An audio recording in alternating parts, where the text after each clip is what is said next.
The sun was sinking low over the desert plains when Caleb Warren guided his black stallion along the ridge overlooking his land. The golden light spilling across miles of grazing cattle, wind-worn fences, and a life he had built from nothing. People in nearby towns called him a wealthy cowboy now, a man who owned more land than he could ride across in a week. But as Caleb reined in his horse and stared into the quiet distance, wealth felt like the loneliest thing he owned. His days were full of meetings, hired hands and numbers, yet his nights echoed with silence. It was on one of those silent rides, meant only to clear his thoughts, that he noticed something out of place near the edge of his property, an old cabin, barely standing, its roof sagging, smoke curling weakly from a crooked chimney. Caleb frowned. No one was supposed to be living out there. Curiosity nudged him forward. As he rode closer, he saw a woman step outside the cabin, thin as a reed, her dress patched and faded, her hair tied back with a fraying ribbon. She moved carefully, as if every step cost her something. When she noticed him, her shoulders stiffened, eyes wary, like someone long accustomed to disappointment. Caleb dismounted slowly, hands open, not wanting to scare her. He introduced himself, voice calm, respectful, and asked if she needed help. The woman hesitated before answering. Her name was Eliza. She said she'd been living there since winter, that the cabin had belonged to her late husband, a drifter who never came back from a cattle drive. There was no bitterness in her voice, only exhaustion. Caleb looked around, the cracked walls, the empty woodpile, the way the wind slipped through gaps in the boards, and something tightened in his chest. He'd seen hardship before, but this was quiet suffering, the kind that didn't shout for attention. He offered her money on the spot, but Eliza shook her head, pride flaring in her tired eyes. She didn't want charity. She just wanted to survive. That refusal stayed with Caleb long after he rode away, echoing louder than any business deal ever had. That night, lying in his grand house with its polished floors and wide windows, he couldn't sleep. The image of Eliza lighting a fire with trembling hands haunted him. He thought about how fate had lifted him while leaving others behind. And for the first time in years, his wealth felt like a responsibility instead of a reward. The next morning, Caleb didn't head to town or his ranch office. Instead, he loaded his wagon with supplies, food, blankets, tools, lumber, and drove back toward the old cabin, his mind racing not with profit, but with purpose. When Eliza saw him again, she looked startled, then suspicious. But Caleb didn't speak much. He simply began unloading. He fixed broken boards, sealed cracks, stacked firewood, and repaired the roof with his own hands.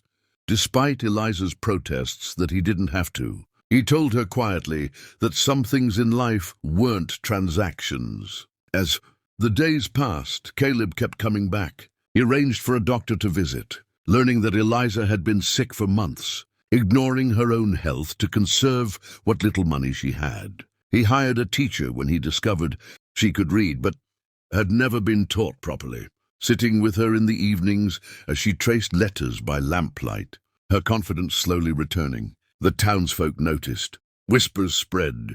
Some praised him, others accused him of showing off, but Caleb didn't care. What amazed Eliza most wasn't the house he helped rebuild or the warm meals. It was that he listened. He asked about her dreams, her fears. The life she'd wanted before hardship narrowed her world.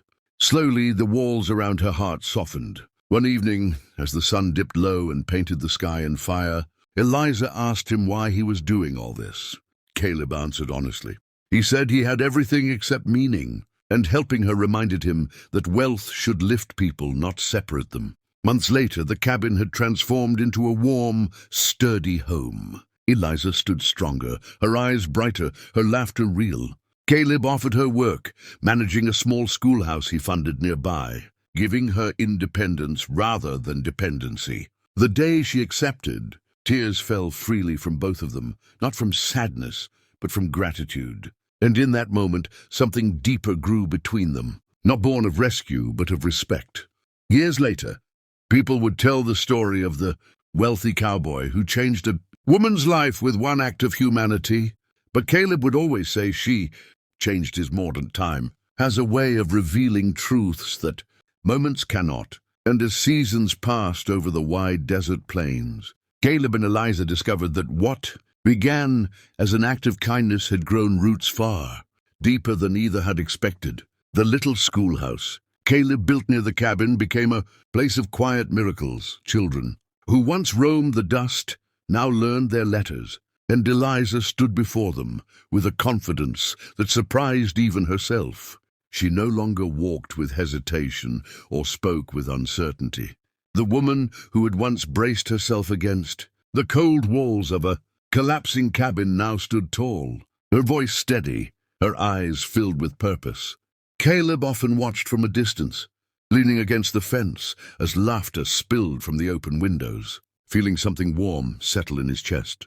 Yet with growth came fear. The closer he felt to Eliza, the more he worried that the difference between their lives, the wealth, the land, the power, would one day rise like a wall between them. He had seen how society treated women who were helped by wealthy men, and he refused to let her dignity be questioned.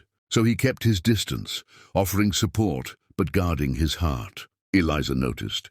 She felt the space growing, the unsaid words lingering between them like dust after a passing storm. One evening, as the sun bled red across the horizon, she confronted him.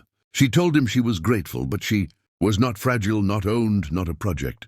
Her words struck Caleb harder than any accusation ever had. He realized then that true humanity was not about saving someone, but about standing beside them as equals. That night he apologized, not with gifts or promises, but with honesty. He told her how afraid he was of crossing a line, of turning compassion into control. Eliza listened, then took his hand, grounding him in the truth he had been avoiding. They had already crossed something far greater than fear.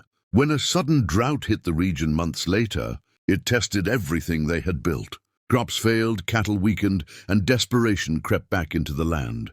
Caleb opened his resources to struggling families, refusing to turn anyone away, even as his advisors warned him of losses. Eliza stood with him, organizing food, teaching families to read contracts so they wouldn't be cheated, becoming a pillar of strength in the community.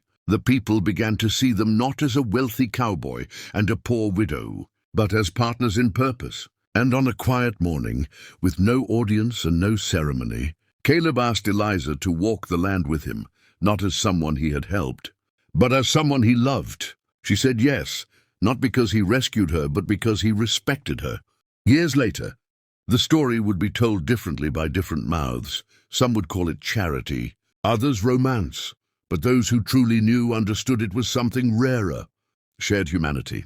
And if this story touched you, reminded you of kindness, dignity, and the power of one choice, make sure to subscribe to the channel, because these are the stories that keep hope alive in a world that desperately needs it.